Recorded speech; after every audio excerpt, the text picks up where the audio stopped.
Good morning friends, காலை வணக்கம். So நம்ம இந்த சமூகத்தில் பார்த்திங்கன்னா மனிதர்கள் வந்து பர்டிகுலராக இளைஞர்களுக்கு வந்து ஈஸியாக ஸ்மோக்கிங், ட்ரிங்கிங்ஸ்லாம் வந்து ஒரு டெய்லி ஹேபிட்ஸ் மாதிரி அடிக்ட் ஆகிடுறாங்க. ஸோ இதுலேருந்து வெளியே வரதுக்கு என்ன தான் தீர்வுன்னு பார்த்திங்கன்னா, ஸோ நமக்குள்ளேயே ஒரு மிகப்பெரிய போதை இருக்குது, மிகப்பெரிய ஒரு சந்தோஷம், ஒரு உற்சாகம் இருக்குது. அது எப்பொழுதுமே குறையாத ஒரு ஆனந்தமான நிலையில் வாழ முடியும். ஸோ இதெல்லாம் பழகாதனால தான் மனிதர்கள் வந்து ஈஸியாக வந்து இந்த ட்ரிங்கிங், ஸ்மோக்கிங்க்கெலாம் அடிக்ட் ஆகி நிறைய போதை வஸ்துக்களுக்கு அடிக்ட் ஆகி எல்லா துன்பங்களுக்கும் அதுவே காரணமாகிடுது. ஸோ நமக்கு மட்டும் இல்லாமல் எல்லா உயிர்களுக்கும், இந்த இயற்கைக்கும் அதுவே வந்து நம்ம பாதகம் செய்கிற அளவுக்கு நம்ம போயிடுறோம். இது ஒரு படி மேலே போய் பார்த்திங்கன்னா, smoking and drinking injurious of ஹெல்த்துன்னு பிரிண்ட் பண்ணி வைக்கிறாங்க. தேட்டரில் விளம்பரம் பண்ணுறாங்க, டிவியில் விளம்பரம் பண்ணுறாங்க, எல்லாத்தையும் விளம்பரம் பண்ணுறாங்க. ஸோ அது எப்படி அதை விளம்பரம் பண்ணி விற்கிறது வந்து கெடுதியும் தெரிஞ்சு அதை நம்ம வந்து ப்ரொமோட் பண்ணுறது எவ்வளோ பெரிய பவர் செயலோ, அதையும் தெரிஞ்சு நம்ம வந்து வாங்கி அதை உட்கொள்கிறாங்க. அதோட பெரிய விஷயம். ஸோ இது ரெண்டுமே வந்து மனிதர்களுக்கும் மனித குலத்துக்கும் நம்ம செய்கிற மிகப்பெரிய துரோகம். நமக்கும் நம்ம தவறு பண்ணுறோம், பிற உயிர்களுக்கும் நம்ம தவறு பண்ணுறோம். இந்த தவறு நம்மளால் மட்டும் நிற்கிறது இல்லை, இந்த இயற்கையும் நம்ம எல்லா வன்முறைகளுக்கும் அதுவே காரணமாகுது. சரி, இது வந்து வெளியே வர்றதுக்கு என்ன தான் வழி, அது நமக்குள்ளே என்ன தான் வந்து பெராற்றல் இருக்குது அப்படின்னு பார்த்தீங்கன்னா, இதை வந்து குதம்பை சித்தர் சொல்கிறாரு. மாங்காய்ப்பால் உண்டு மலைமேல் இருப்பவருக்கு தேங்காய்ப்பால் எதிர்க்கடி, குதம்பாய் தேங்காய்ப்பால் எதிர்க்கடின்றாங்க.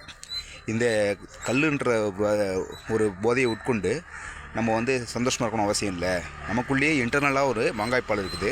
அதுதான் வந்து இந்த பஞ்சபூதங்கள் ஒடுங்கிய நிலையில், கண்ணு, காது, மூக்கு, வாய், புலன்கள் என்ற பஞ்சபூதங்கள் ஒடுங்கிய நிலையில் நம்ம தியானம், யோகம்லாம் பழகக்குள்ள நமக்குள்ளேயே வந்து ஒரு அமிர்தம் சுருக்குது. அந்த அமிர்தம் வந்து சுத்த உஷ்ணத்தை உண்டு பண்ணி நமக்கு எல்லா நன்மைகளும் செய்ய வருது. உடல் தூய்மை, மன தூய்மை கொடுக்குதுன்றார். அப்படி இல்லைனா நம்ம வந்து என்ன பண்ணுறோம்னா, இந்த சின்ன சின்ன விஷயத்துக்கும் அடிக்ட் ஆகிறதுனால நம்ம நோய்வாய்ப்பட்டு மரணம் வரைக்கும் போயிட்டு 5 நடுநடிங்க இறக்குறோம். இதில் உங்களுக்கு சம்மதமான்றாங்க. நீங்கள் 5 நடுநடிங்க இறக்குறது உங்களுக்கு சம்மதமான்றாரு. கடுவெளி சித்தர் பாடலில் சொல்கிறாரு, கஞ்சா புகைப்பிடியாதே, வெறி காட்டி மயங்கியே கட்குடியாதே, அஞ்ச உயிர் மடியாதே, பக்தியற்றவன் ஞானத்தில் நூல் படியாதே.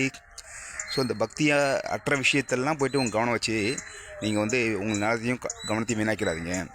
உயர்ந்த விஷயத்தில் நாட்டம் வச்சு நீங்கள் வந்து நல்ல விஷயங்களை பழகுங்க. யோகம் பழகுங்க, தவம் பழகுங்க, தியானம் பழகுங்க, பிராணாயாமம் பழகுங்க.